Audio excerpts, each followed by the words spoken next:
My name is John Portelli. I am the chair of the TCL, and I also teach at the University of Toronto, so I also welcome you. We're here for a panel, an international panel. Before I introduce the panel very, very briefly, I want to thank the three sponsors, the Learning Machine, the Commonwealth of Learning, and the Ministry of Education.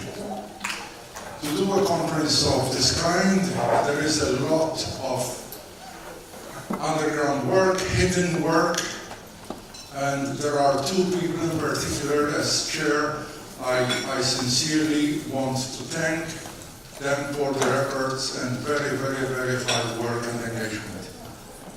Alex, Grech, and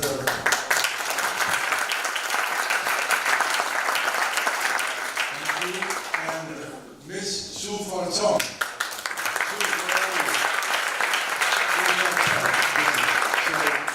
And of course, they had other assistants helping them, but these are the two main people, so thank you.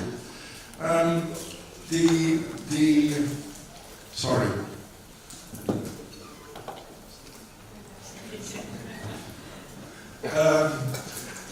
We have four speakers in the order that they are placed. First, we have Alex, and then Marloes, and then Perrine, and then TV is not his first name. TV is his last name. Prabhakar is really his first name. And by the way, I'm not Frank Prabhakar. Sorry. Frank Prabhakar was going to church. So, this is Nation States Initiatives in Blockchain for Education. We have four countries represented, starting with Malta, moving to Holland, and then France, and then India. Alex, the floor is yours. 12 minutes exactly. Thank you. Okay, my slide, guys. Thank you.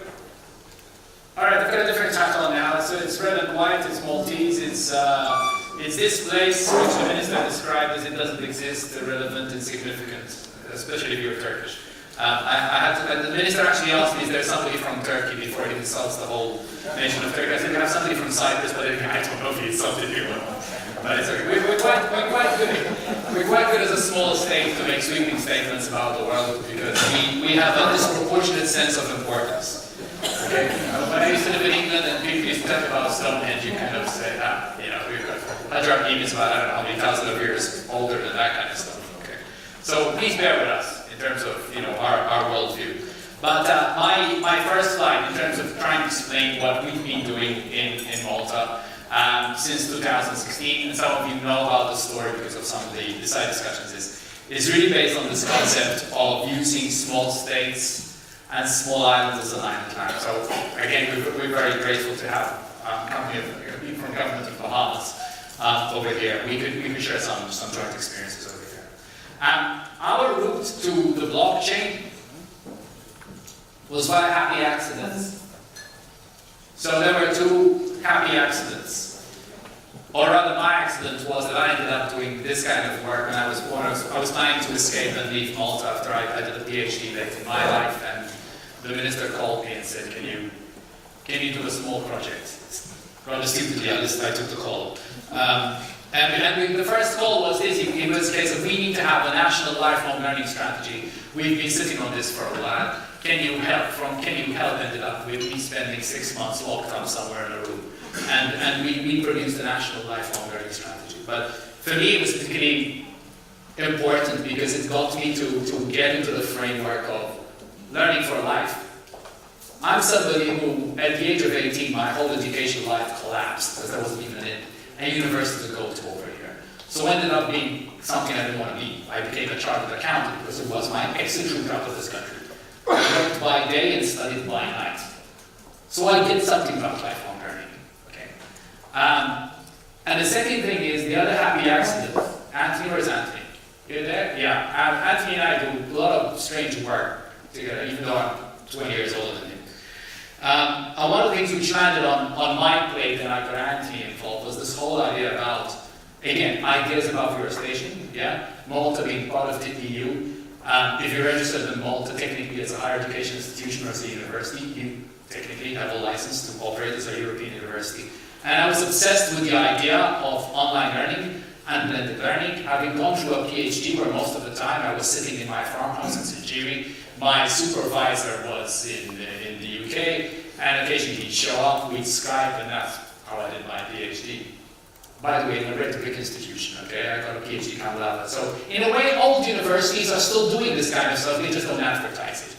But our idea went forward. I kept on saying, what if a whole bunch of oldies like me, like Dan, like whatever it is, with PhDs decide to go and set up our own university? And we've all got some people who want to study with us. Does that constitute valid education? Does that constitute valid learning or not? So those were my two accidental entry points into what became the blockchain. And I read a blog post about this, if you want to Google it, which was, again, the moment of serendipity where I bumped into Dan Hughes from Learning Machine through an accident. And at some stage, I was working on this framework for international accreditation of. And he said, I'm at the MIT Media Lab, I'm in a car park, and I'm working with Philip Schmidt from MIT Media Lab. And my idea always was, you know, when these things happen, maybe there's a little window to learn a bit more, just go through it and find out what's going on. I had no idea what the blockchain was about in 2016. If you fast forward, I think around about the fall of 2016, Dan, Chris Jaggers, me, a whole bunch of people in MIT Media Lab were sitting down. We started talking about all sorts of odd things like reinventing education, migrants getting displaced and arriving in a place and not having credentials and trying to prove to people that they actually are who they are. Okay? Fast track again, I'm looking at Cyprus. At one stage we ended up at the ASU GSB summit, and there's the University of Cyprus, I get it wrong, trust me, I'm getting old, so my memory's still there. The Microsofts of this world, and he's saying, we're working on a pilot. And the pilot simply was the case of me coming back home, telling the minister, and you heard how agnostic he is about technology, but I said, I think there's something really in it for Malta, for learners. So, what I'm going to share with you really is what looks like a complicated slide, but was literally the way we built this network of people that we had to engage with to try and get something done here. So let's assume that there's such a thing as blockchain credential stakeholders, people who have an interest in this thing.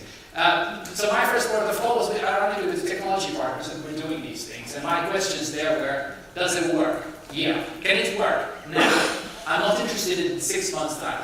Yeah. If I put my head on the line, you know, I might end up in a lot of trouble. They said, we will deliver. It's really important that we find a nation state because we think that this thing can go up at scale. I then went to speak to the nation state stakeholders. Good luck. Yeah. So yeah, I mean, with the minister, at least I have a little bit of access to the Minister for Education, but then who are the policymakers? So Permanent Secretary gets engaged. I happen to chair an education technology committee for my country. That makes life a bit easier because at least I could speak to the CIO. I could speak to some of the pedagogy people. Okay, but everybody then has a different interpretation of what is this all about. At this stage, this project was known as Alex's project. Bear with him. He'll probably go away, get tired. He won't get funding. It won't work. But then you have to engage with the education institutions. And to our surprise, and we spoke to the University of Malta, went to the usual suspects, because some of the things I've been hearing, this is all just about higher education. My gut feeling, you're going to see more traction in the professional training institutions and the oddballs initially than the universities, with the exception of the University of Casino, that has tried to put the whole ecosystem around this thing. But when I went to speak to the University of Malta, it was a case of, maybe, let's wait. I said, I have no time. So my next port of call was at the VET University, and they said, let's do it. And I thought, tourism? Yeah, let's speak to the Institute for Tourism Studies. And they said, yeah, this is really cool. How soon can we do it? We're about to get people to graduate very early on. They came on board. And eventually the National Commission for Further and Higher Education came in. I used the bait, the emotional bait of refugees. Remember we're on the migrant trail here? So, you know, we're used to, you know, people dying out there. Yeah. So the whole idea of getting people who are disenfranchised and need credentials, suddenly it was something that would resonate, let alone the whole idea of people getting, I've got a license to be a training institution, and now I'm going to notarize that certificate on the blockchain. That came in. But then you start looking at things like leadership of those organizations. The registrars are here. Some of the registrars here. So there you are. So Ronald at some stage was like, Ronald, what do you think about this? And this guy is just amazing. He is very sandline way. I said, what can you do for me? That's the first question, yeah? What can you do for me? What can you do for my students? Is this going to make my job faster, quicker, simpler? Initially I said, there'll be a bit of investment. In the long term, this is probably going to be good for you. Now understand, as these things start to grow over here, everybody's got his or her own agenda over here. So you're looking, at some stage, and some of you might have heard this, there was an announcement which was made from the office of the Prime Minister saying, we are going to have a national blockchain strategy. And soon it became, we're going to become a blockchain island, but we'd already started. Which meant that I didn't have to organize side meetings with the office of the Prime Minister. Hello, dear Prime Minister, we've actually got this thing, it's actually working right now. This is also for your good. Accidents. Then the Ministry of Finance, oh, by the way, there's a price tag to this. Could somebody pay for this, please? And then you thought, well, there's no under the line thing, so then you go back to peers and say, this is really important, because speed is important in this case, if we really want to have an active nation state pilot running. The lawyers get involved. Whoops. What does this mean? At one stage, we're dealing with cryptocurrency lawyers from the Ministry from Pomp had a totally different view of how this thing works. And we have to say, well, this, your fintech thing here, this is really basic, man. As a certificate. We're going to turn it digital. We're going to notarize it on the blockchain. It's for the students' good. It will work. Trust us. Don't worry. We're not going to spoil the party. And then, the communication guys come in. Oh, we need to go and sing and dance about this. And we started doing very quiet singing and dancing. In fact, till now, there's been very little communication about what's been happening with this project. Okay?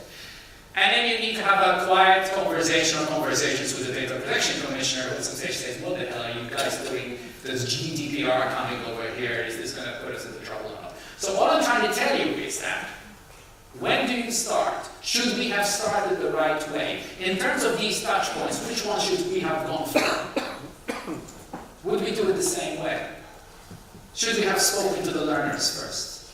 And by the way, where are the employers in all of this? And how do you connect these guys together? Can you see, I don't know if you can see lines here. I enjoy looking at these damn things because I was trying to figure out who was supposed to be talking to who and what and at what time. But there's an important thing there. That human networks cannot be automated yet. So despite the fact all our pride in what the blockchain can do, that thing, ownership, who's driving it. So yeah, my head was on the line. Minister's head on the line. Eventually, more heads started going on the line. The permanent secretary said, oh, we have to pay for it. My head is on the line. But if you keep the common target, we just kept on pointing to one thing. This is good for learners. And being as anti-institutional, 2 minutes, I'll do it. 2 minutes, as anti-institutional as I am, I said that's what I really, what we need to get into. Okay, this is the world we're in now. Okay, mobile, the cloud, yab of social media, and big data, whatever the hell that means. If you start looking at these stakeholders, you can actually map this around them. I have a root slide again now, by the way, which shows you where I come from in terms of the anti-institution. It says, can the blockchain save us from this lot? Just at the back of my mind. That was my personal agenda too.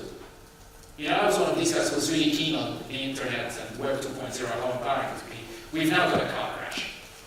So don't be surprised if you see all of these people suddenly turning up and saying that they are into the blockchain credentials and it's all for your own good now. This is a very bad picture. 1 minute, this is me in my father's hall. There are 2 photographs there. One is my brother's PhD in poverty and disability. He's currently in Guatemala risking his life. That's what he does. The other one is mine, which is a PhD in whatever you said it was. Okay? Infinite studies, I think. That's my father's social capital. That's his middle finger of the world. My parents had no formal education whatsoever. Those kind of things are not going to go away. We're all going to need credentials, whatever it is that we do. But making that process easier, simpler for everybody is something which is going to be very compelling, I would suggest, to policymakers, teachers, banks, whoever that you have to persuade.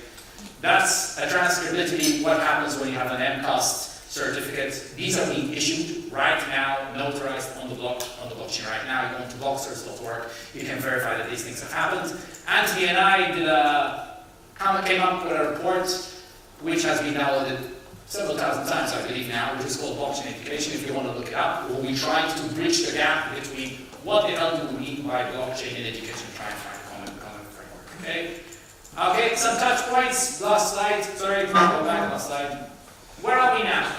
Will learners really see value of the blockchain? We already have stories where kids downloaded the app, they were at MCAST, left, a week later they applied for a job. They had the usual thing, where's the receipt? And the kid said, I got one, and I'm going to send you additional rendition and it's notarized on the blockchain right now. And the guy got a job. Okay. And will employers see value? I don't know. We're going to start having discussions actually in this conference. Thirdly, will open standards become the norm? Okay. There are people who are advocating open standards. There are people who want to close systems. I believe that if we don't go the open standards way, we'll end up with the same car crash that we have with the Facebook, Googles, and whatever it is. But you may choose to be on whichever side of the fence you're in.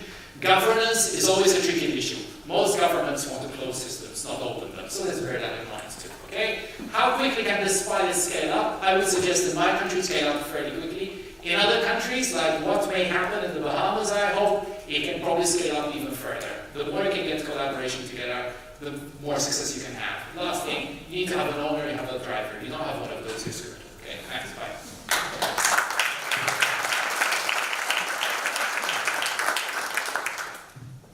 Our next speaker is Marloes from Holland.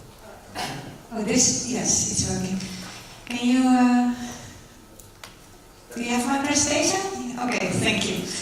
My name is Marloes Pomp. I'm the program officer of the blockchain project run by the Dutch government. At this moment we have more than 40 projects within the Dutch government. And I'm also responsible for the international strategy of the Dutch Blockchain Coalition. And that's a collaboration between the government, corporate, startups and university schools. I would like to give you an overview of the Dutch blockchain ecosystem and give you some examples of the projects we are working on. But first, we are also a small state. Most people, when they think about the Netherlands, they think about tulips and our some soccer players. But actually, we invented Bluetooth and Wi-Fi, so we are also a very digital and technical-oriented country. In the Netherlands, the Dutch government, the public sector, was really a driving force behind the blockchain ecosystem. I think it's something similar like here in Malta. We started in 2016. We saw the paper of the Smart Dubai office. They presented a blockchain strategy. And for me, that was the starting point. I was thinking, no way, Dubai is moving faster than we are. We must start blockchain pilots. I trained in the Netherlands the top officials of the Dutch government, and I tried to convince them and explain them how does blockchain work and why they should start using it. They didn't like that part of my training program. They did like drones, robots, but blockchain was too abstract. So they asked me to skip that part, and that was the reason why I thought we must start working on this, start learning by doing, because otherwise it's too far away for them. So we started in 2016. We did 3 pilot rounds with Dutch governmental organizations, both ministries and cities. And we still have new pilots, but at this moment our focus is more on the implementation and scaling up the best pilot projects instead of starting new pilot projects. Well, last year the Ministry of Economic Affairs, they launched a public-private partnership, the Dutch Blockchain Coalition, because we think it's very important to build strong coalitions between the public and private sector. And we even have our own firm for that. It's called Polderen. So we are a lot aan het polderen, and that means we invest a lot in a public-private relationship. This is the website of the Dutch Blockchain Coalition. You can find more about the activities of the coalition. We also have some research papers on this website. You can download them. And in the Netherlands, this is now the most important organization for common blockchain topics. For example, we work on digital identities. We will launch 2 prototypes in June. We also work on standardization. We participate in European working groups. And we try to implement 5 use cases this year. Well, besides the Blockchain Coalition and the projects of the government, we also have a lot of field labs, and they are in different parts of the Netherlands. For example, in the port of Rotterdam, we have a logistic field lab, and there, the government and organizations are working together on logistic implementation. And in the north part of the Netherlands, we have a field lab for education, and Herman is involved in that field lab, and there we bring people together working on educational projects. I will show you a little bit about the hackathon. It was also in the north part of the Netherlands, Groningen. Just to give you a short impression of the startup ecosystem we have in the Netherlands. Can you start the video?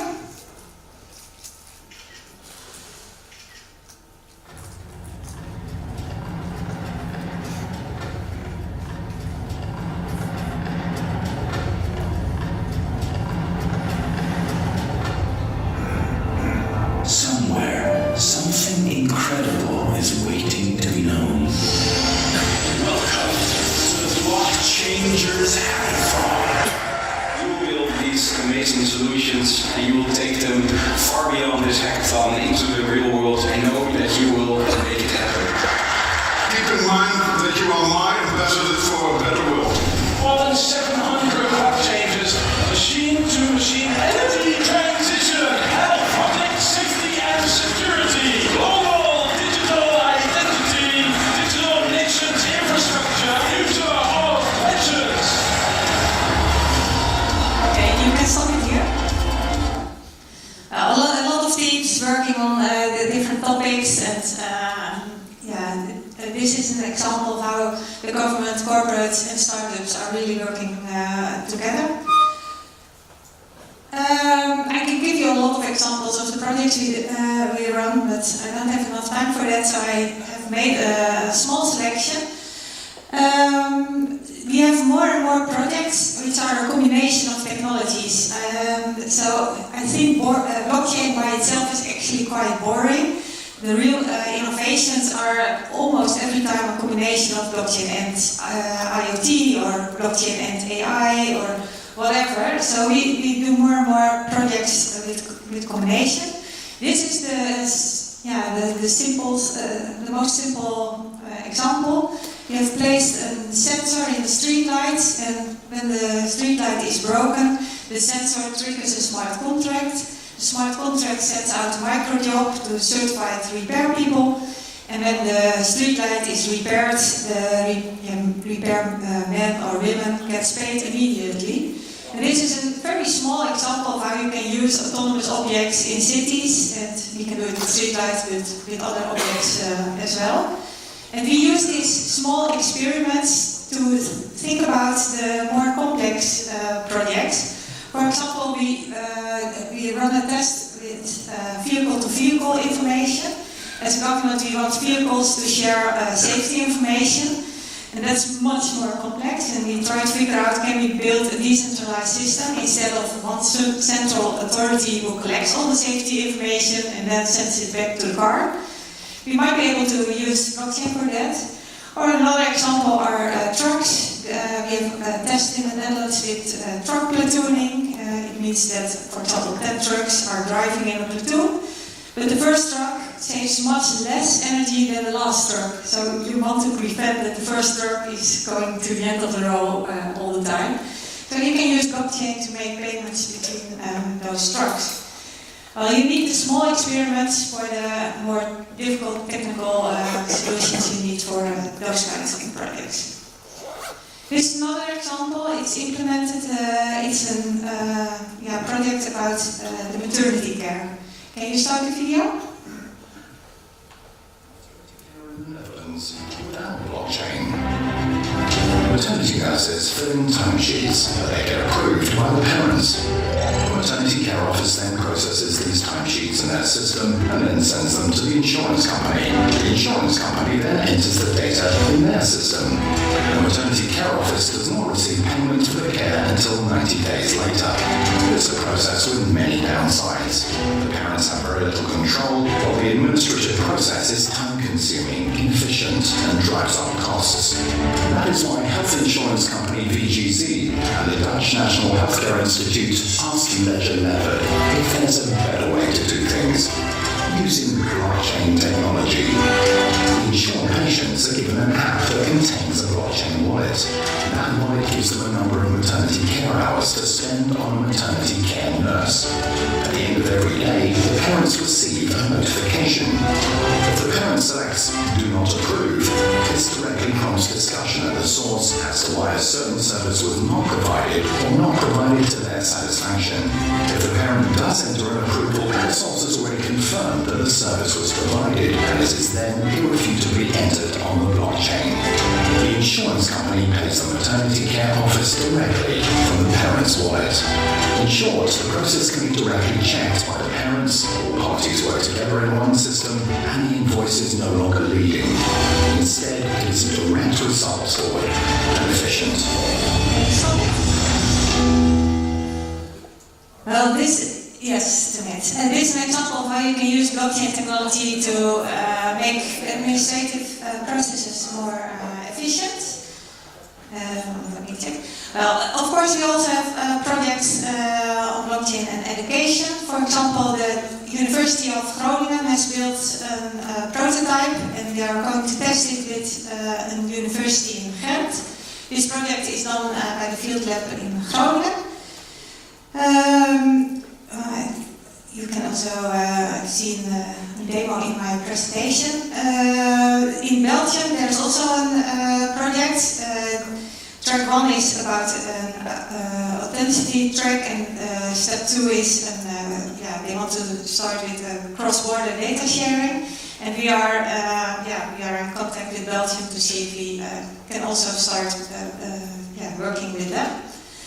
And then you immediately see, of course, a lot of differences between countries. In the Netherlands, we have a central database. In Belgium, only the Dutch speaking part has a central system, and the French speaking part doesn't have it. And so, there are, of course, a lot of differences between countries, and I think the next step is to work on that. We should start much more cross-border projects on educational certificates. We could also look at projects, at other projects. For example, we run a project about vaccinations. It's something similar like the educational certificates. And I think it's nice to see what they are doing with standardization and the cross-border data sharing. So this is a tip. We also have projects with the Red Cross to bring the help faster to people in disaster areas. This is I'm almost finished. This is an example of how you can use blockchain for sharing data between different governmental agencies. And this example might also be helpful for the educational projects. And what we are doing there is we combine the zero-knowledge proof with blockchain technology for the technical people here. And with zero-knowledge proof, you can prove something is true without providing the data behind the statement. So that's also an example of a combination of technologies we are testing. This is a subsidy project, it's also implemented. And finally, we started the first collaborations. For example, we have a 2-year collaboration with Singapore. We work together with Dubai, Canada, several European countries, and I hope today is also a starting point to extend the collaboration with other countries on blockchain and education. So if you are interested, come to me or to Herman, and let's discuss how we can scale it up. In September we will present a book together with the United Nations. It's about the legal aspects of blockchain. So it's about the status of the GDPR, it's about the legal status of smart contracts, about human rights. You can fill in a form at their website, and then they will send you the book. Because you, of course, all have legal people working at your companies, and this might help them to get started. Well, thank you.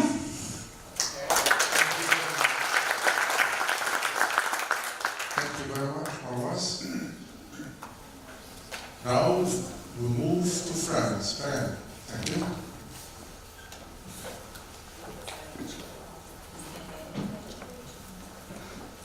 Good morning, everybody. So my name is Perrine. I'm French.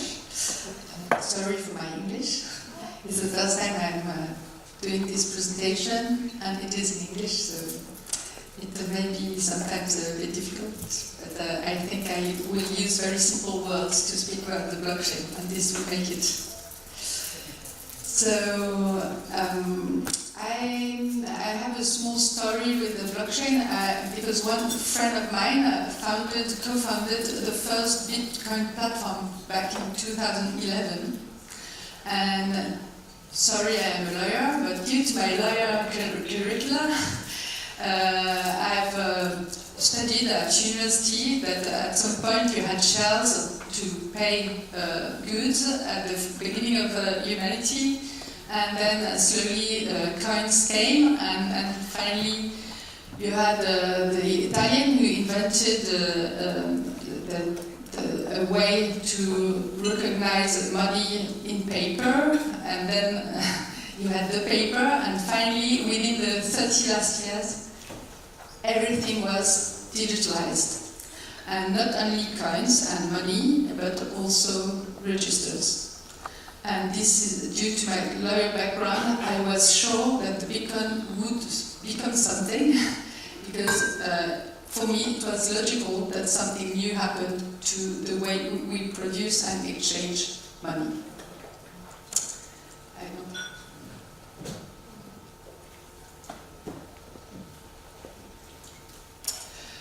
So when the Ministry for Education set up 12 working groups on education and digital tools or uses, one of them was on blockchain and education, and I was so happy to be asked to be the host of such a working group at national level. It's not the Ministry for Higher Education, it's the Ministry for Education. And the main subjects that we choose all together were diploma, skills and competencies, like you heard, and in that case open badges are really interesting to follow also. I was also interested in open education, and I will describe you a project that will soon be achieved on the tracking of OER. And one subject that came very quickly from all the group members was identity. You cannot work on any new tool without knowing who is behind the computers and the servers. So identity is a key subject, and we decided it would be part of our working group. Of course, when you host such a working group, a lot of people notice it and come to you, and a lot of them are come from very interesting institutions, and they are the leaders for innovation. So I was so happy to meet that way Creative Commons France. Some of the university, traditional university, Grenoble Alpes, University Jean Moulin from Lyon, the agency Erasmus Plus France, which also has found many innovative projects, and some of them with blockchain. You have the European Student Cards project in the working group, and many others. But my university is the University of Lille. And after I had worked some months, they decided, and I'm very happy, it's an achievement, to make me a blockchain and education policy officer within the Directorate for Pedagogical Innovation. So this has happened last month, and this means that we will be able to go beyond this working group. So if I must sum up this group, first we had a name, Blockchain for Edu, with hashtag on Twitter, you can find a lot about it. You have meeting every 2 months. There have already been 6 meetings, and the last one was open. It means that many people could come, and I had 80 people coming, and we were able to discuss our first deliverables and meet some of the companies too, who are working on digitalization and on blockchain. It became project management for me to lead within the University of Lille on first digitalization of our diplomas and competencies, working with open badges too. Third pillar of the working group, due to the implementation within one university, is to work with a researcher in IT. So I am now based within the laboratory for IT of the University of Lille, and with 2 colleagues that are part of the working group. One is mining the proof of he's mining the Bitcoin, but without Bitcoin. He is a specialist in cryptography, and he wants to know how it works, really. And the second one is a very well-known professor for informatics, who is now retired. So he's first a mathematician, and he's the world specialist for calculating the Bitcoin energy consumption. And he's invited everywhere in the world because he made the proper calculation to know how much Bitcoin and Ethereum are consuming. And finally, the 4th pillar is dissemination. And thank you, Alex, to have invited me. And I'm so happy to meet you all and see what we can do together in future. So what has already been done in France on blockchain and education, because the rest is too much. Thank you for the Dutch presentation, it was very interesting. We have similar opportunities in France. So I really reduce what I'm saying on blockchain and education. We have done quite a lot, but now that I've seen what they did in the Open University in the UK, not so much.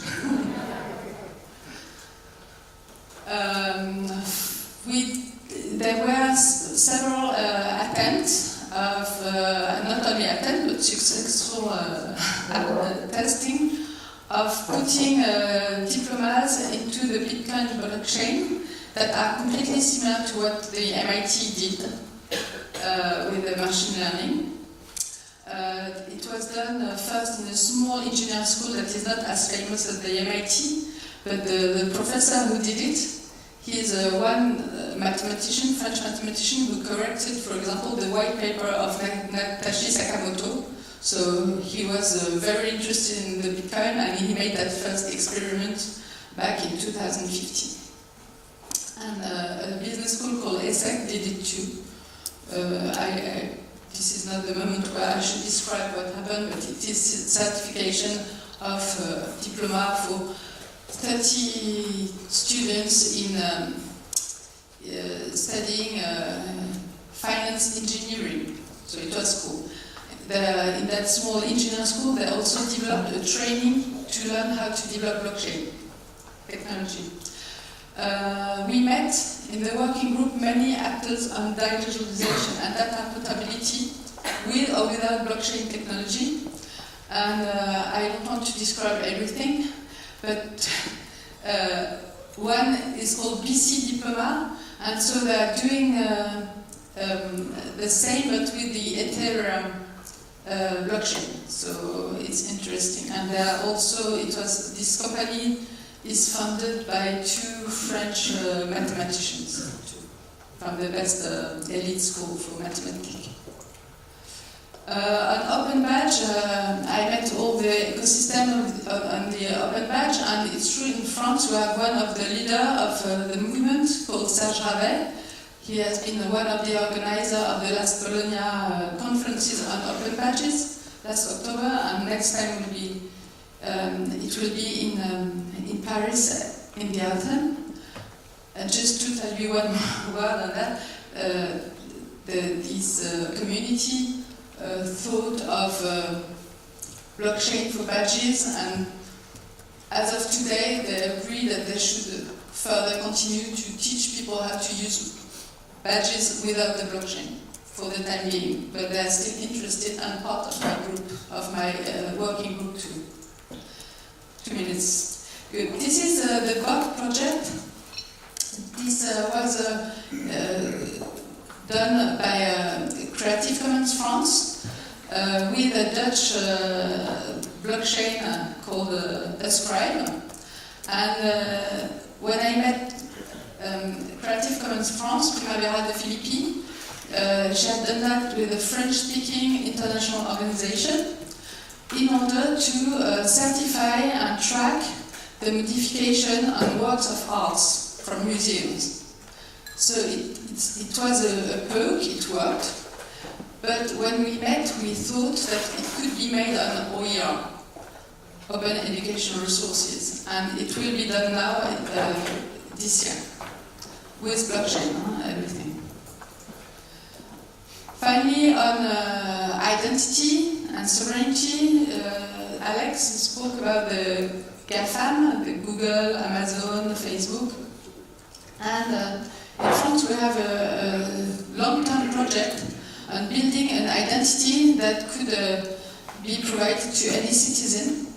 And they are now working, and this was part of the last meeting I organized. They are meeting the European Students' Cards team, and so trying to see if the students could have one own identity, to be able to be certified as a student, and then all your life long as a French citizen having this diploma or this competence. So, thank you very much. And this was my first presentation in English.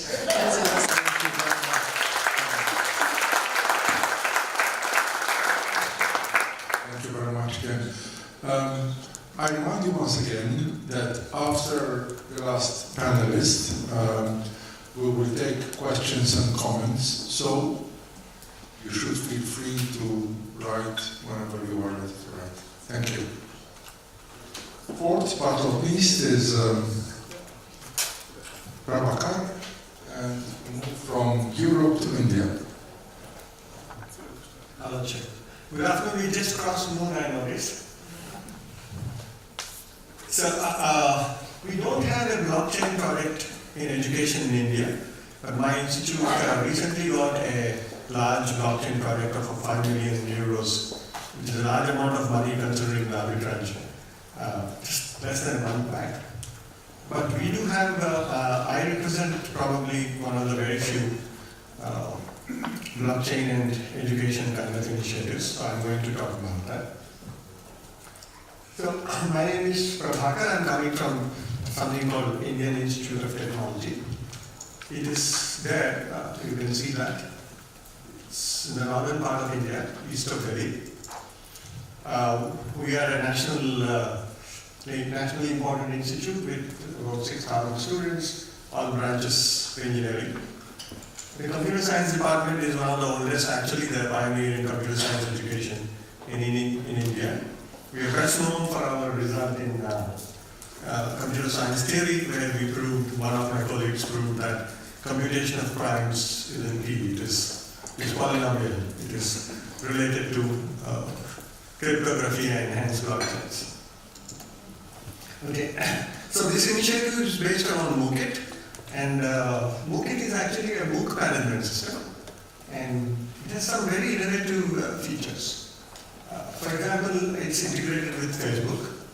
You can comment in the forums using voice. It has integrated analytics, and it's designed to scale to very large numbers on very small platforms.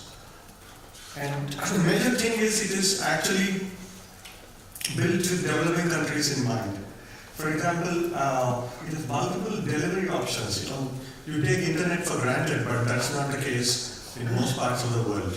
So if the video doesn't stream, MOOCit can actually downgrade the requirements to audio or PDS plus audio. And sometimes you can even get just the audio over a phone. And it has interesting ways of deploying also. You can replicate in a local place. So that is MOOCit in one slide. I will elaborate a little more, and before I come to how we plan to use blockchains. So it's actually used in many places. Is this better? Yeah. So, for example, Commonwealth of Learning has used it for running MOOCs for development. We have a set of MOOCs in agriculture, probably the only one of its kind in the world. We have done about 14 MOOCs, and we also have several other initiatives. These are all portals which are running MOOCs. We have one close home. I think Martin is in the audience. And these are some sample courses. You can see we have things like technology-enabled learning and basics of ICT, and a MOOC on MOOC, probably the one of its kind in the world. We ran for 4 years, and we get several hundred users every day still. Large number of users. I want to stop here for a while and show you a little deep into MOOCit, because this is important on how we are going to integrate blockchains into this. So you can see here this box which talks about MariaDB, MongoDB, HTML, Angular.js. This box is the MOOCit system, and we are integrated to Facebook or things like Cuckoo and Twilio, which are telephony services. And of course the users are outside this. Okay? So this box is the MOOCit box, and these are the external devices. This is the architecture, top level view of MOOCit. Okay. I have a lot of slides on MOOCit, but I'm going to skip through them so that we come to the major topic, but I will spend a little on whenever this slide is important. So the thing we have is, audio only is delivered on phone. If you're not able to stream, you can ask the system to call you on your phone, and it will play the lecture on the phone. These are dumb phones, they are not even smartphones. Okay. So we have, if you look at MOOCit from multiple perspectives, we have something for system administrators, we have something for planners, and this probably should be of interest to this audience.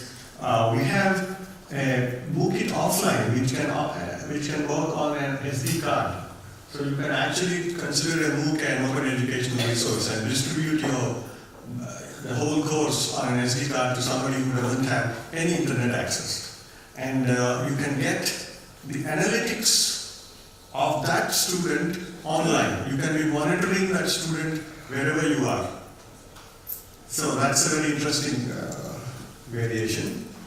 So this is what we call bucket replicated. When you actually have, let's say you have deployed this on Amazon Web Services, you can keep a local copy here and students will connect to this instance and these two sync so that the bandwidth requirement here doesn't have to be international bandwidth. It's very useful for, let's say, island nations.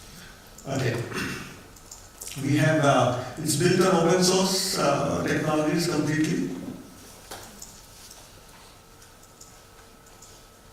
We have very powerful learning analytics actually.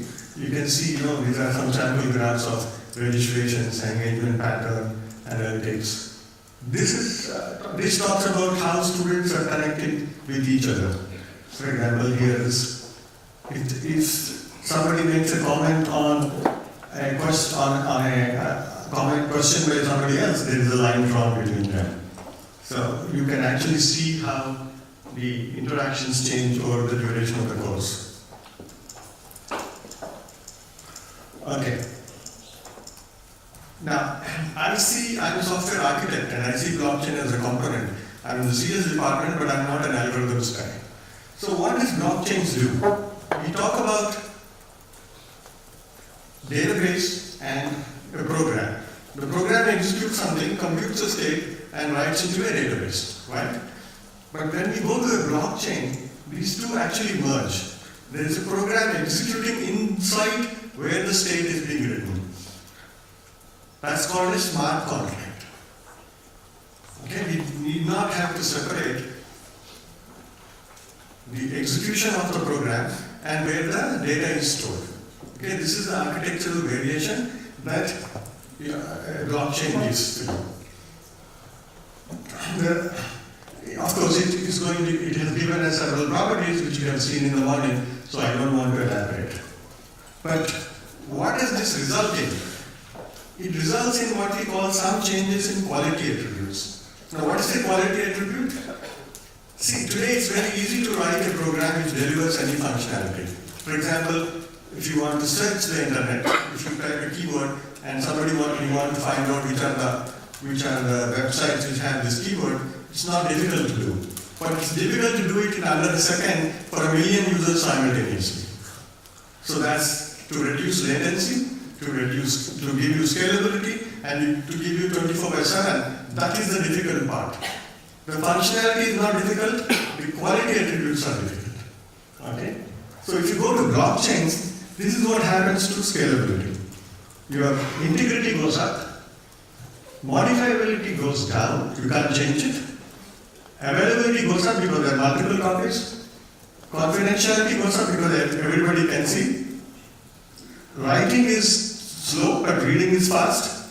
Throughput is less. So these are the quality attributes that come because you have got into this particular architecture which we have seen.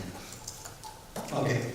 So if you want to build an application which is built on top of a blockchain enabled system, the blockchains are here and the applications are sitting there, and this is the API. So what we have decided is, architecturally speaking, we are not going to put any MOOC management functionality inside the blockchain. The blockchain is going to be built using traditional technologies, and blockchain is going to be used only to store the information. So this is where the blockchain is sitting. It is outside the MOOC management system. We can also keep a blockchain inside to store information related to the particular course that is being run. So this is a better diagram. You can see each one is one instance of a course. It can be an enterprise portal where more than one course is running. And this is a blockchain, which is a consortium blockchain for all these different, this could be universities, for example. Each university has their own learning management system or a MOOC management system. They have their own private blockchain, but whatever they want to share with other universities or employers, they write into this consortium blockchains. This is the architecture that we have in mind and are which will be ready in a week's time. So, this is the point I want to make. That is an architecture which is actually appropriate for implementing in an education scenario. That is what I believe. And we are actually doing it using Hyperledger, which will allow us to give, which gives us open source, and it doesn't have proof of work and such arguments. Thank you.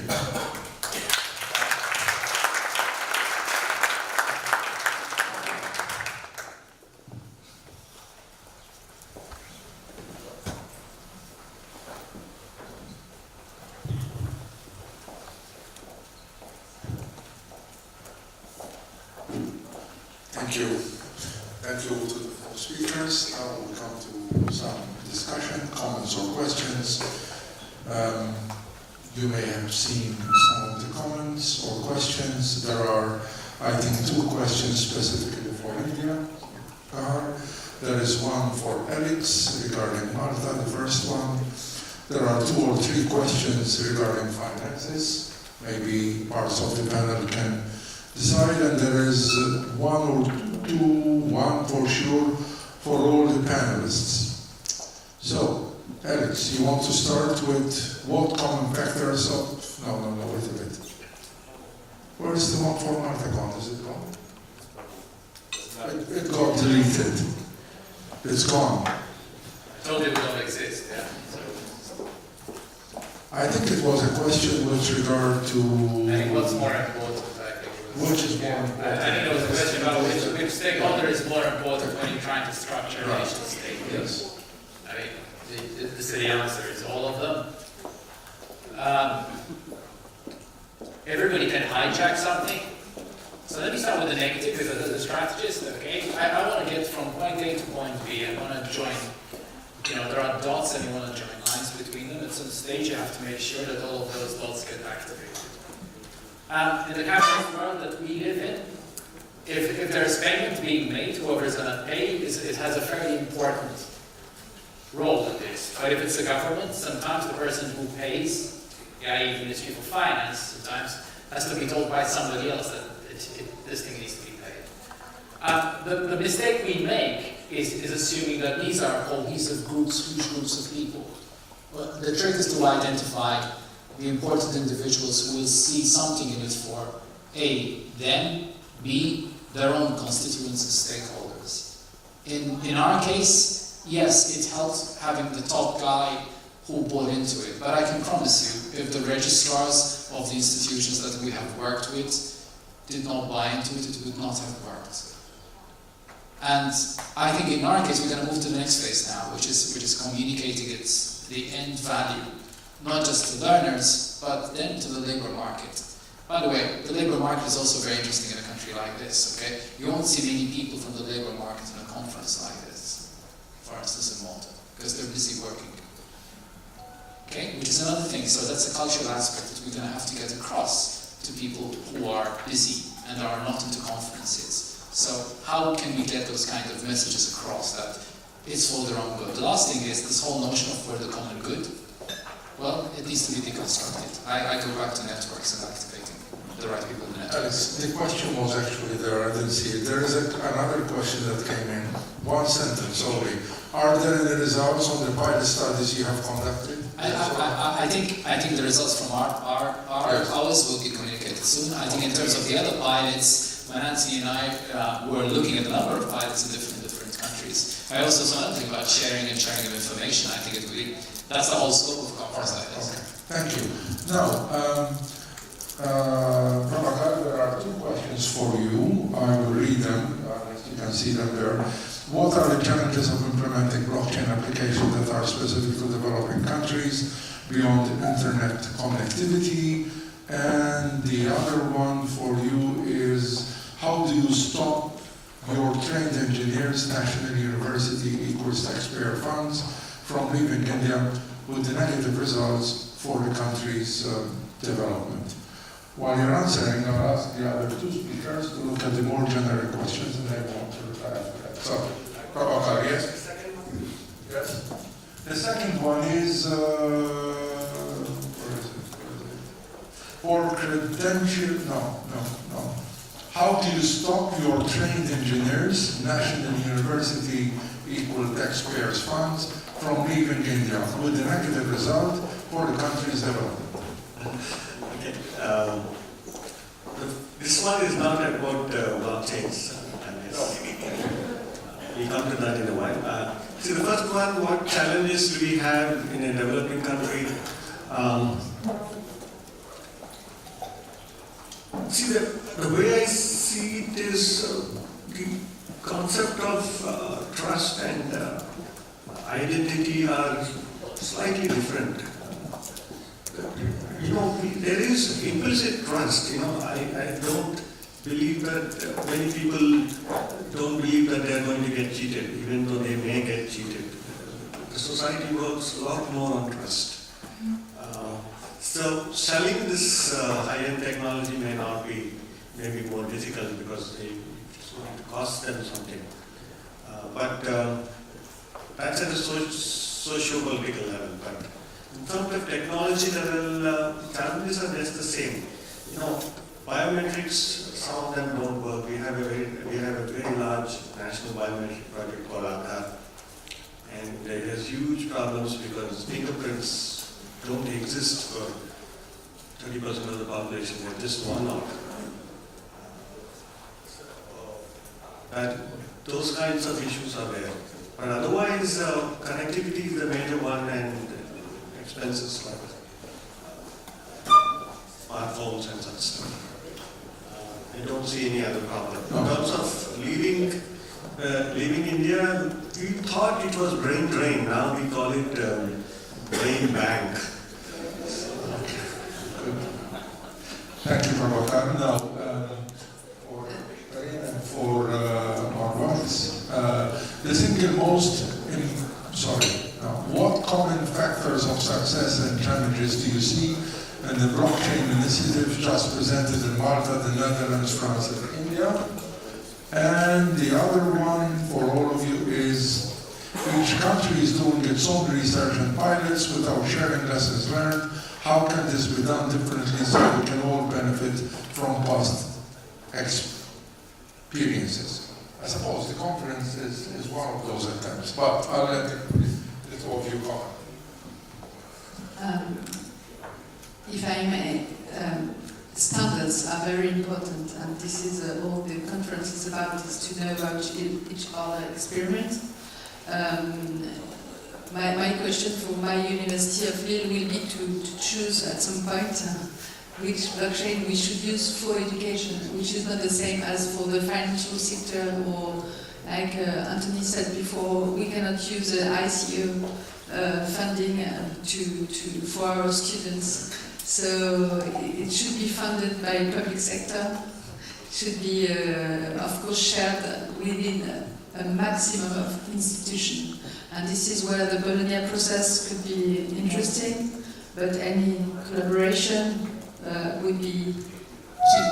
I always remember, thanks to the blockchain, I had to look back in my first interest how the protocol transfer of the internet of the mail was invented in the 70s. It had been a long time I hadn't studied this. 15 years maybe, and I thought this is really university who are leaders.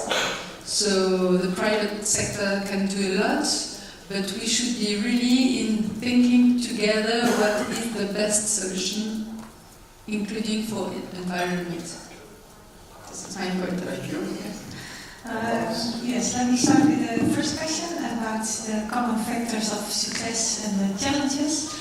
I think we haven't proved the success yet. We are still at an early stage, and I think it's important to prove the success quite soon.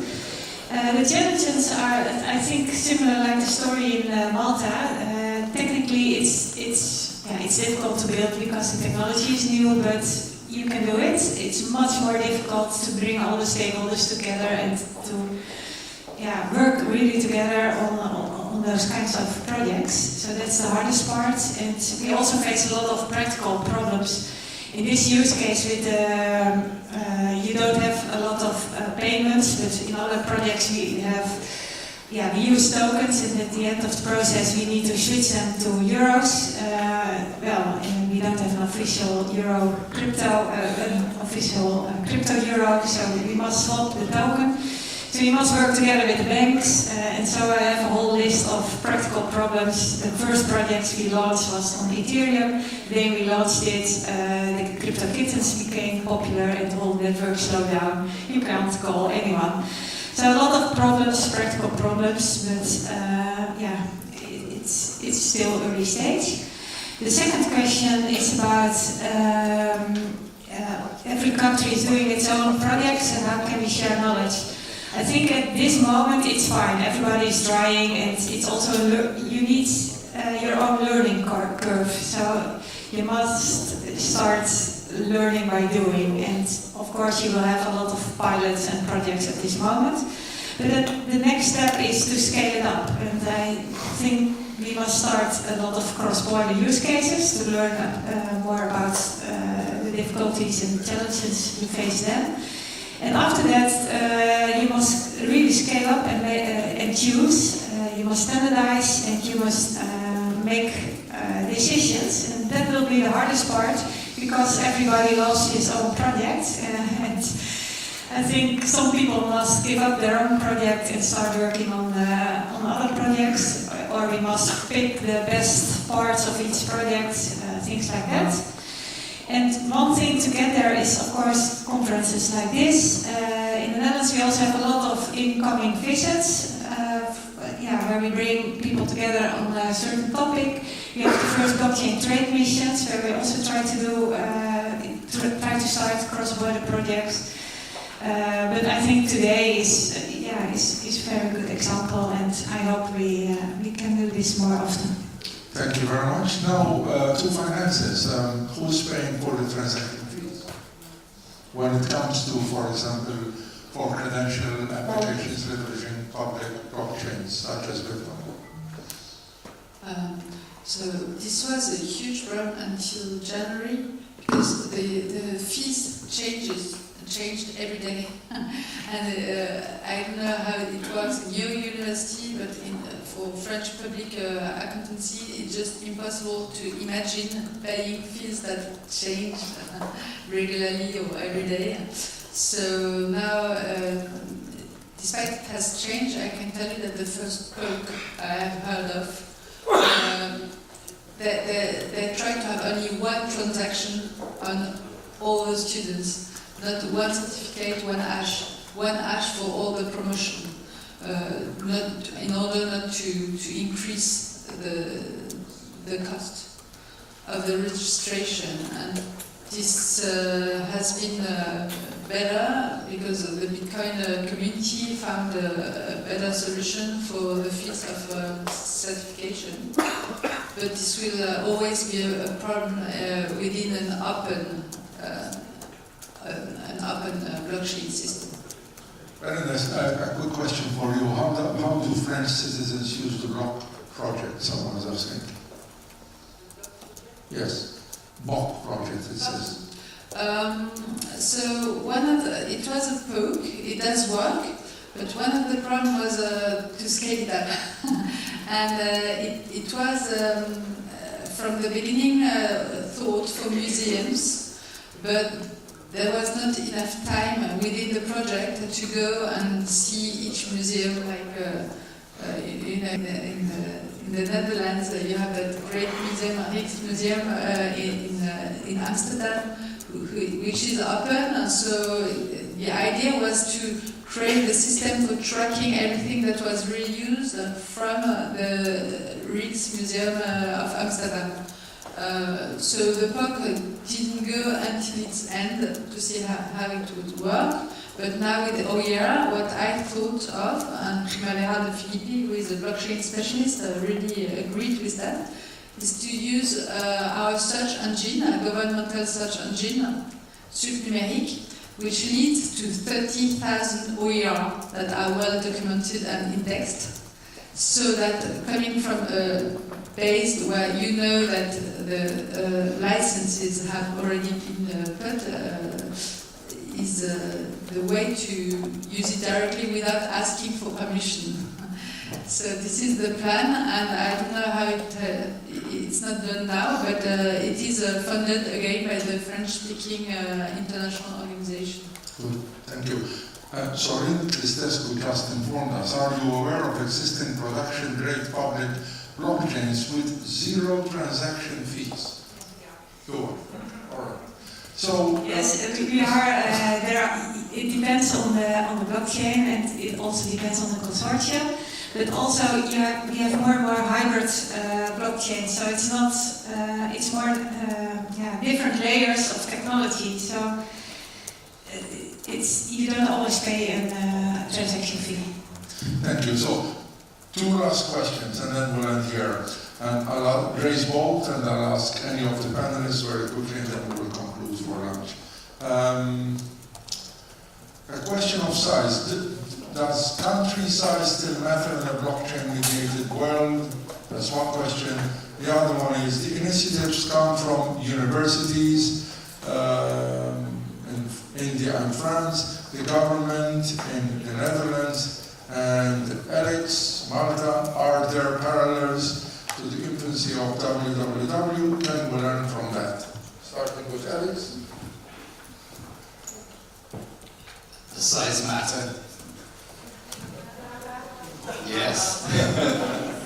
I don't think it's an accident of life that the small ones are going first.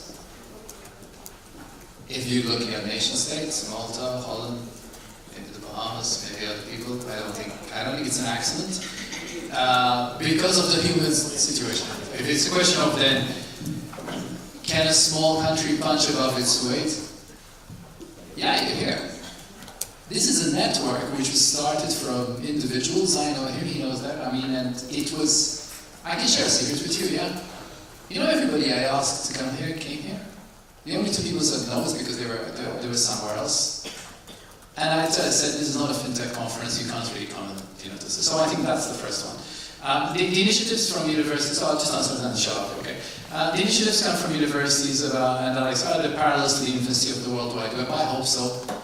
Because I happen to be one of those people who have increasingly lost trust in what's happened to the John Perry Barlow view of the World Wide Web, and it's been hegemonized by the Silicon Valley for it. We have a chance. Will it happen? I don't know. Same thing with open standards. Will the EU go for open standards? No, we've got an EU observatory, which means we're observing. Some of us want to do something.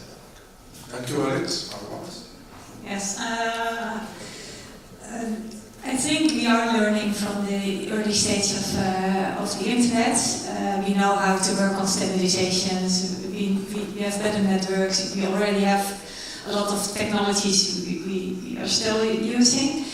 The thing I try to contribute to this is all the pilots and all the prototypes that are developed with public money. We share them on GitHub immediately. So we build everything open source. All the pilots, you can find them on GitHub. We share the code, we share the standards. And I think that's the most important thing we can learn from the rise of the internet. And we can just do it. Thank you. We are speaking of education, but of course you have a lot of researchers working on any blockchain technology. I mentioned two in my own university, but there are many more to be found in France through one search engine giving access to all the research in France. And through this, I really thought there was something really interesting coming, because there are people looking how the crypto part of it works. There are others who see what Ethereum did as a bug 1 year ago, and also research completely focused on how we could save energy. when the computer are calculating. So I really hope that this will lead to something new for the internet. And for the very last experiment I've heard of, it's Telegram. Within today, Telegram is very much used in the United States because some people are complotists and they think the government is spying on them, but some other really don't like the government anymore, so everyone is on Telegram to have any mail and messages crypted. And Telegram has launched an initiative in ICO, and within 2 days they had 800 million euro on the future of the internet with the blockchain. So with such initiative, it is very possible that blockchain will be a new way of a new protocol of transfer widely shared by citizens. Thank you, Prabhakar. I think in a large country, the nation ends up getting stratified. If you take a country like India, for example, we have extreme poverty. We also have a country as big as any European country which is as rich in terms of people, as well off. So the initiatives, a planned country initiative probably has no meaning because the requirements at each segment is very, very different. Thank you to the four panelists, thank you to you. So let's thank them again.